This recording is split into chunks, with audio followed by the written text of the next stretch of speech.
بسم اللہ الرحمن الرحیم۔ السلام علیکم۔ نماز نبوی ویڈیو نمبر 12 کے ساتھ آپ دوستوں کی خدمت میں حاضر ہیں۔ دوستو، رفع حاجت کے آداب و مسائل میں ایک اور اہم مسئلہ پیشاب کی چھینٹوں کا جو ہے وہ اس کے بارے میں نبی صلی اللہ علیہ وسلم نے پیشاب کی چھینٹوں سے بچنے کی سخت تائید کی ہے۔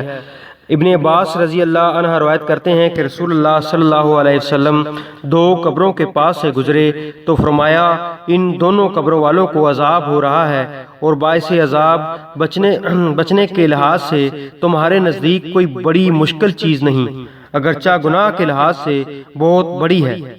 ان دونوں میں سے ایک پیشاب سے نہیں بچتا تھا اور دوسرا چغل خور تھا۔ اس حدیث سے یہ معلوم ہوا کہ پیشاب کی چھینٹوں سے سخت پرہیز کرنا چاہیے۔